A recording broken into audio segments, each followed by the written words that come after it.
person behind the camera. It's special. You matter. Yes, you do very much. Welcome to the Joy First Foundation podcast. This is where we discuss what it's like to give a joyful moment, how you can give joyful moments. Tune in and listen as we discuss what it's like to be with Joy First Foundation and what you can do easily to bring random moments of joy to others. Hope you enjoy listening. Thank you. You matter. Yes, you do very much. Amy Standridge. And what do you do, Amy Standridge? So I'm a music therapist, board certified music therapist. I've been doing that for 20 years. I work with older adults predominantly and their caregivers. Nice. Because nobody works harder than caregivers, That's whether right. they're professional or family caregivers. Right. So, and I find that, in working with people with dementia and their caregivers are more likely to die first. Yeah. And then who takes care of the person? That's right. We need to take care of ourselves in order to take Put care your of own other people. oxygen mask on first. Yep. Yeah. So you have had now, I have had an Amy Standridge experience, and Amy has had a Joy First experience. Yeah.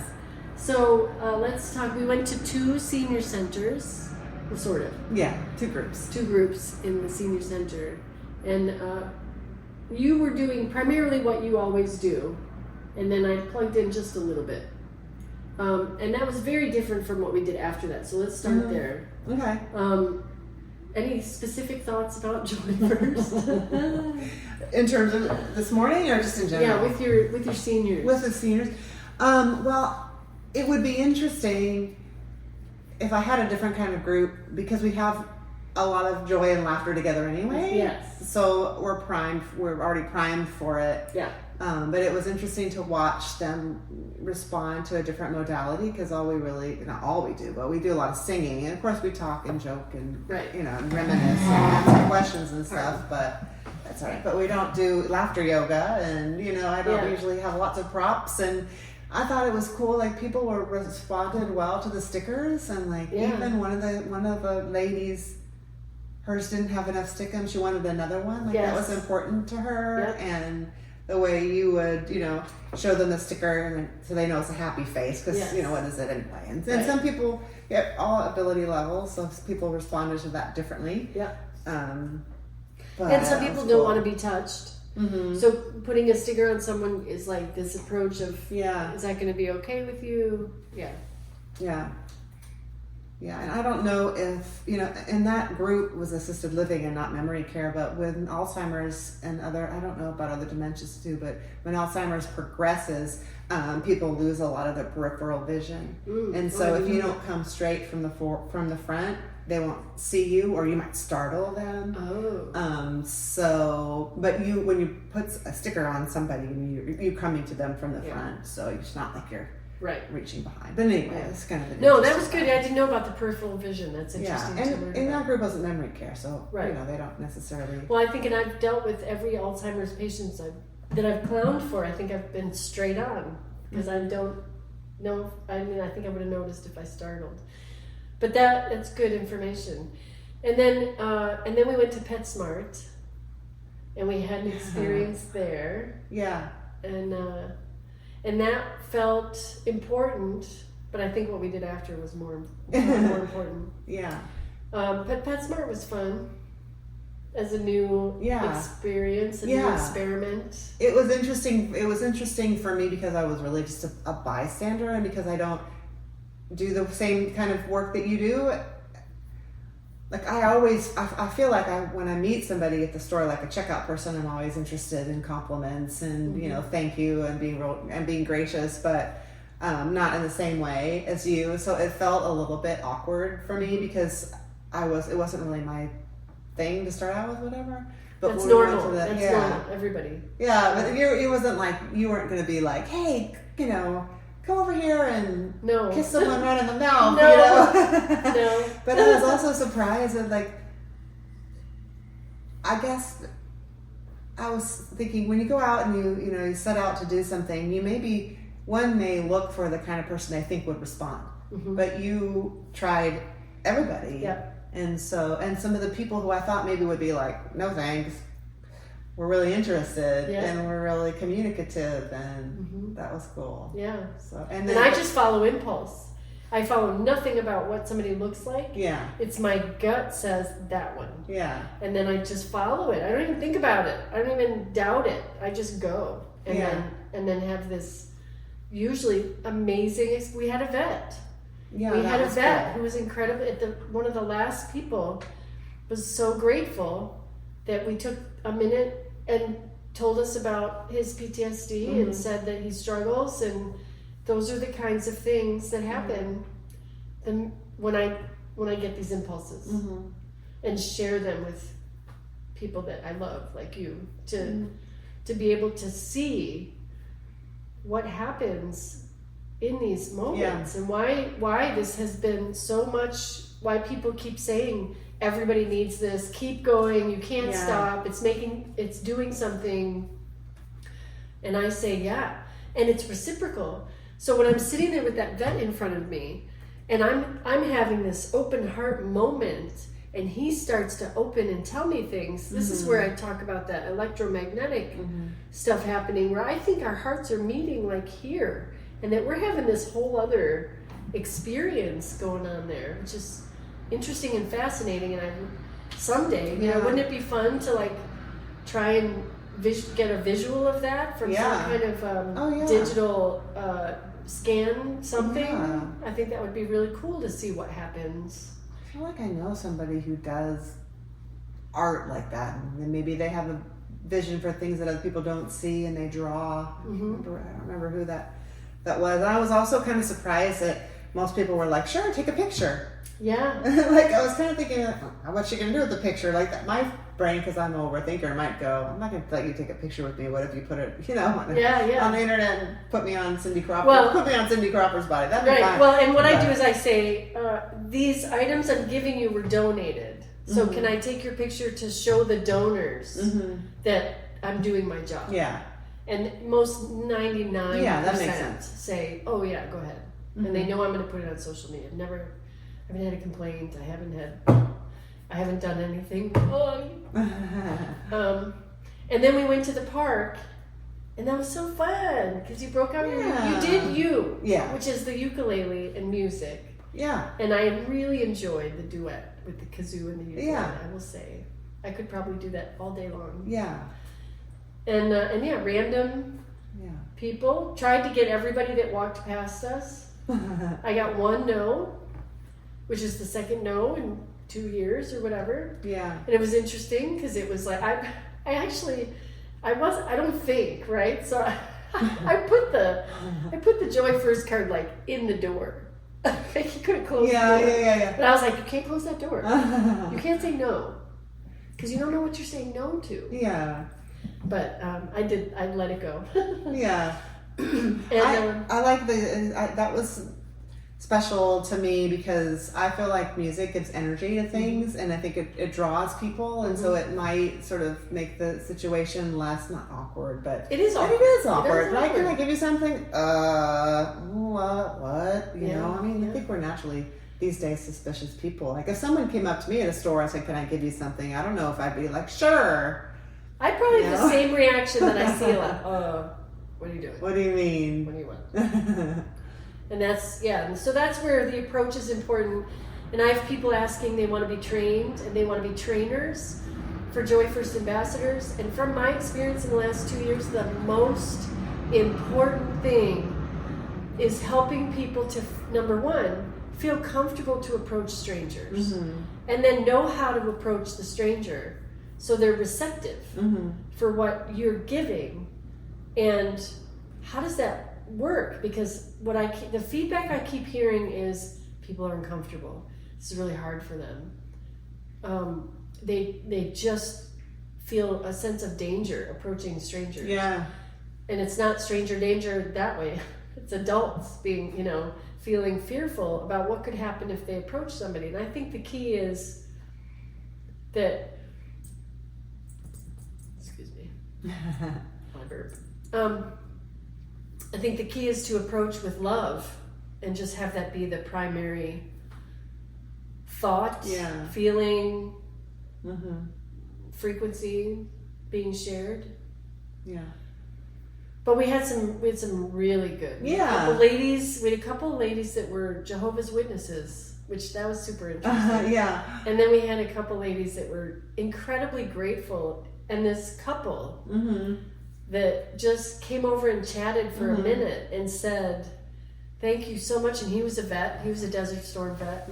She may have been a vet. She didn't say. But you know, again, that whole who's done service, who's been in the service. And your senior centers were Army. Yes. So service people. I noticed also at the pet shop that you said, you know, you told the guy who we met at the end, who was a veteran, you know, I want to thank you not for your service, although that's important, but just for being you.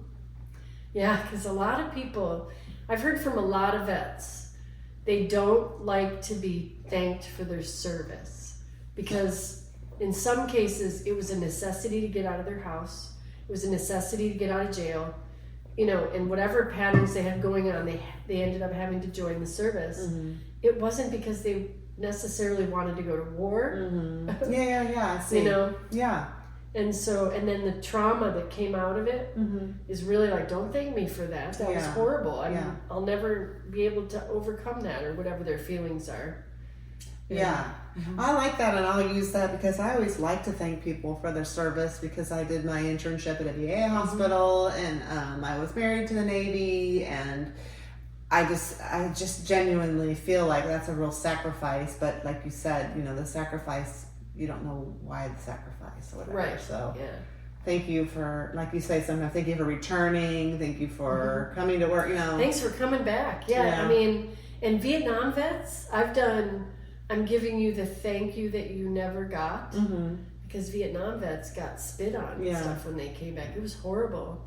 And so I try and be very sensitive, especially with Vietnam vets, about how I approach them, how they feel. And some are, you know, Roland, one of our AATH members is a Vietnam vet. You never know. He's just so laid back and so chill. And then there's some Vietnam vets that my friend Mike O'Connor, who's in Clown Vets, who was absolutely could not find himself after Vietnam and just struggled so much until he was approached by Patch Adams. So it's everybody's different. And that's part of it. It's, you know, you don't know who you're approaching. You don't know how they're going to react. And this is where I think the training becomes important. So would you have, after you saw everything, do you think you could have approached someone on your own? I don't know. I mean, I could. Sure, I could. Would I feel comfortable enough just to do it? But I think I would. I think I will be more apt when I you know, check out at the drive-through, like, you know. And I always, like I said, you know, I try to thank people, and I do strike up conversations with people in the grocery store and whatever, and so, and I'm outgoing. You are. So, and it depends on my mood, you know. If I had a ukulele, for sure. Right. Like at the grocery store, hey, whatever. And most of the people, Kathy Grippy, Jason, there's the people that I've visited and done this with, have said, I was already kind of doing what you're doing. You've taken it to the next level, and I can go to a new level. Because of what I've seen, the reactions and the witness, you know, what I've witnessed and the reactions from people. Which is good enough. You know. Well, and I think, and it's everybody doing it in their own way. And even having something little, you know, silly, funny, sweet, just to leave with somebody, you know, and they may throw it away, and who cares? That's fine, but they might not, you know. I might remind them of something. And, you know, I wanted to also, like, we talked a minute earlier about the speaker I listened to, who was sort of kept saying that their work was only temporary. It was only temporary. And I tried to correct him and be like, it's not only temporary. I mean, it seemed, as he says, only short term, it's only short term. But you don't know. You may have changed the trajectory of somebody's total life today. It's not short term. No, it's not. Could you be, don't know. But. Oh, so the Native Americans believe, I learned this when I was in the UP with the Ojibwa tribe. when something is gifted to you, it's not necessarily yours to keep. It's yours to pass through your hands to someone else's hands. And I love that. And that's the concept of Joy It Forward, is here's this energy or this thing, pass it on. And there's a great campaign that came out of Boulder or Colorado, passiton.org, which is it's good to be missed, and it's love, pass it on. It's and it's like good deeds, pass it on. It's I can't remember all the things, but there's a whole list of their billboards that say this thing, pass it on. It's the same idea. Joy it forward, play it forward, pay it forward. You know, it's all the same. And the goal is to just raise that much energy, just that much feeling somebody's having in a day. If you succeed in this much, yay, wow, that's like a miracle. But this much of someone just saying, thanks for being here today. I don't know you. I don't know anything about you. It doesn't matter. You matter. So thanks for being here. Period. That's what we all need to hear. Yeah, for sure. And survey said, when I asked, Survey that yes, says? keep going. Everybody needs this. So, and we probably affected, I'd say 10 people in PetSmart. And I'd say, I don't know, 20 people in the park. Yeah, probably. So we had a family of 4, a grandma and her 3 grandchildren. With us. That was really fun. That was great. The little girl, so she had my ukulele and she started walking away a little bit. I wasn't afraid because her grandma was right there, but she was like, I think I might like to play this all day. I was like, oh, okay, well, we'll let you play it for, I need that. Right. I wanted her to have it, but I need that. Yes. Anyway. And so thank you. Yeah. And thanks for this short time with you. It's been, this is part of the fun. Yeah. It's just tooling around and getting to know people better and being in person and joining you on your normal humor activities. And we got to do an improv. And we did, we side did. by side. Yeah, we did. We got a barrel of money. An improv jam like that. And it was hilarious. An impromptu talk show interview. Yes, we did. The La-di-da talk show. La-di-da talk show. Carrying that forward for my youth. Yes. Oh, excuse me. Well, my twin brother and I used to do the news. What happened today is in the Red Park in San Antonio, Texas, 2 wild people were giving joy to others, strangers that they didn't know, and they had a wild reception. It was great. It was wild. Wow. Humorists in the wild. Yeah. Heard There the it is. Red Park. Oh man, that's good. Humorous in the wild. All right, now I'm gonna have to edit a video for that. Use your little gerbil or whatever. Yes, Your hamster. That's Jim Bob's got the hamster on the wheel. Yeah. All right, thank you. All right. Love you. Thank you very much. Thank you for tuning in to this episode of the Joy First Foundation podcast. My name is Kate McGlynn, aka KDB, and I am on the tour of joy. Thank you so much.